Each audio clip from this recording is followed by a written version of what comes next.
Welcome friends. So today we are going to see what is the first step you should take when you decide to start learning AWS. Yeah, right. So most of you might have guessed, yeah, this is creating your first account on AWS. And the advantage of doing it right in the beginning is you get 24 months of services as free as AWS free tier, and those are having limits so that you can, and those limits are sufficient for you to learn many of the services like at free of cost. So let's get started. Like create account. Yeah, so when you land on this page, right here, you need to key in your information like email address and the password, and then AWS account name. You can choose any name here, but in email address, you should be careful. Whatever email address you are giving, right, that will be your root account. So many of the services are free. As I said, like you can see on the screen, right? EC2, S3, DynamoDB. These are just few which mentioned here, but there are more than that which are available for you to do hands-on, and it won't charge you anything. Yeah.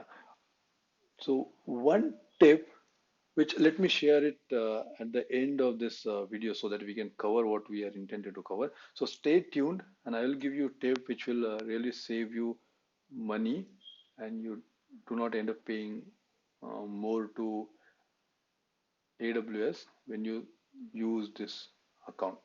So after you key in this information, just continue, and then it will ask you for credit card information. So don't worry, they will not charge you for this account unless you go overboard. Yeah, so when you log in to IAM, which is Identity and Access Management, just let's go there in dashboard, right? So IAM dashboard, it will you will see this. So there are few recommendations from AWS which is security related, and they're very important to make sure that you adhere to that. Here, if you see, like first one is green, which says delete your root access keys. So it is green because we haven't created root access keys, so we are good with that. But what about rest of them? If you see, those are amber. So our target should be to make it green. So at least we have basic security which AWS recommend, and it's always good to do that. So we can see this is activate MFA on your root account, then create individual IAM users, use groups to assign permissions, apply an IAM password policies. So these are the recommendations, and we should start with making each of them green. So that keeps our account that more secure. So just go into first one, manage user, then add new user. I'm just giving admin as a name. Okay, so here you can see there are two options. One is AWS Management Console access and programmatic access. So programmatic access is needed when you decide to use this credentials outside of Management Console. For example, connecting through command line or SDK for programming, you can do that. But for now, let's go with Management Console access alone, right? So I don't want to reset my password on first login. So just unclick that if you want. Yeah, so here you can proceed, and you can see here you can create a group. If you remember, that was one of the recommendations from AWS, that you should create a group and then give permissions to group instead of directly giving it to individuals, right? So we'll create a group here, just give it a name admin, and give administrator access to that row, to that group, right? So this is a AWS managed policy. Okay, so next you can add tag optionally. And here you can see, right, there is a console password type. This is auto generated. So either you keep auto generated, or if you want to give custom, you can do that as well. Yeah, let me show you how you can give custom password for this particular account, right? Let's go back. I just want to give custom password. Okay, so choose this and then you get option to key in your password. So just put password what you want and go next. Yeah, so in this we just saw this page. So just next, review it. Now you can see that password type is custom. So yeah, so we reviewed and we are good with this setting. So create user. Yeah. So here you can download your credentials or send email with credentials. Just download it and close this. Right. So if you go into dashboard, yeah, so there we are. Like we already made two of the recommendation green.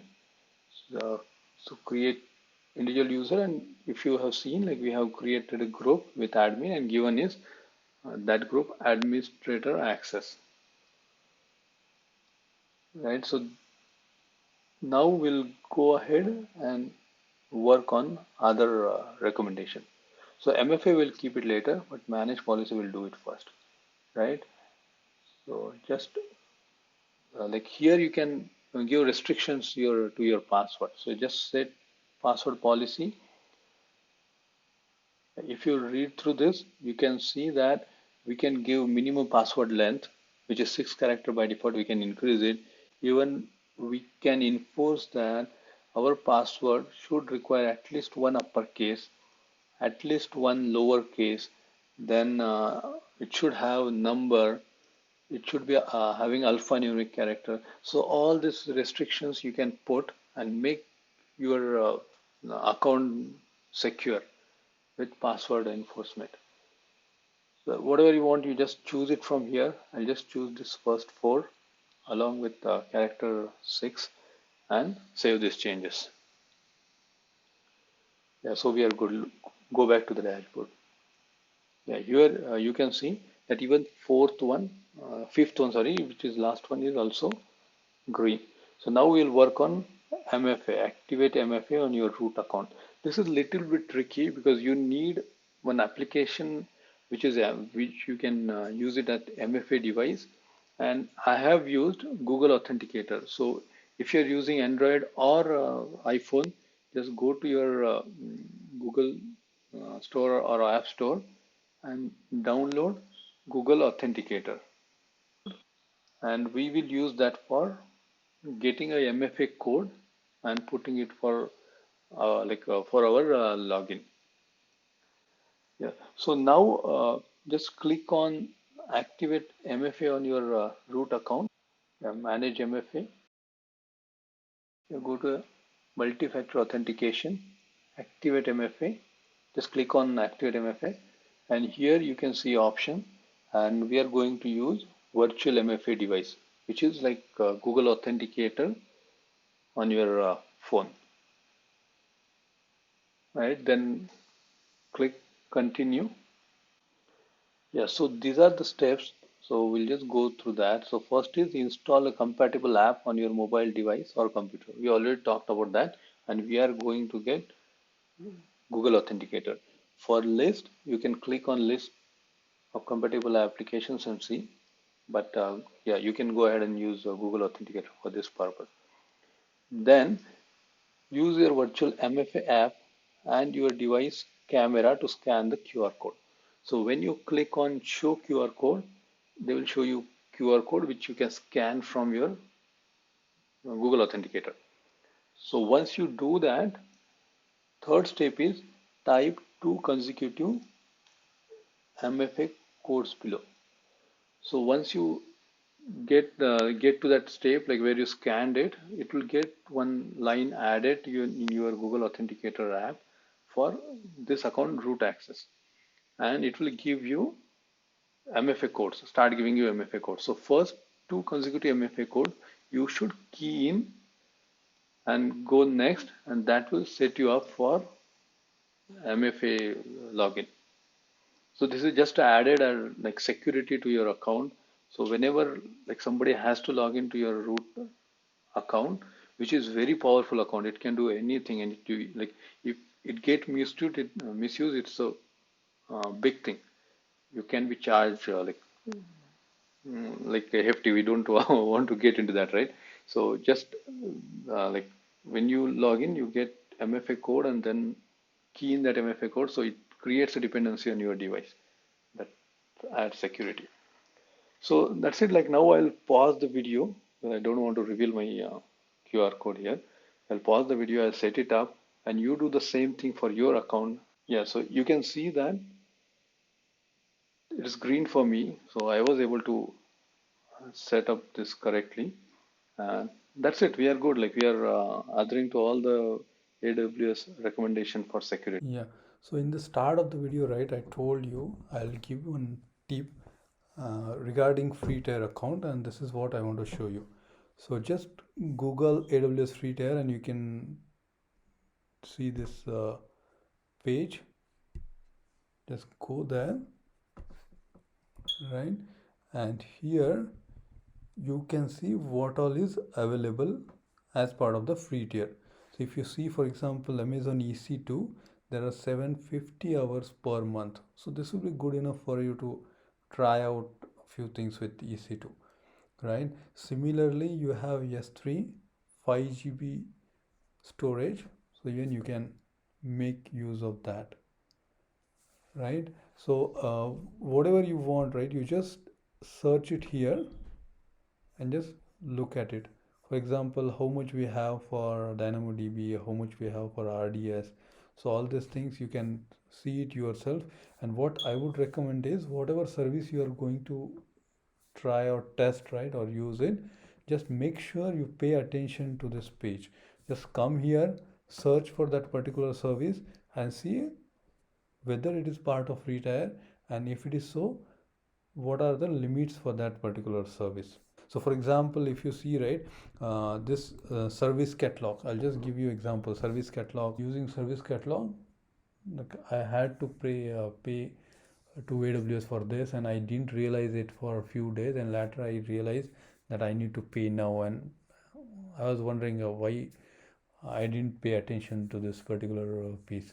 So I just want to give a heads up on that. So just be cautious and make good use of this free tier. So another thing you can do is you can even set a budget in your mm, AWS account. Just put alarm.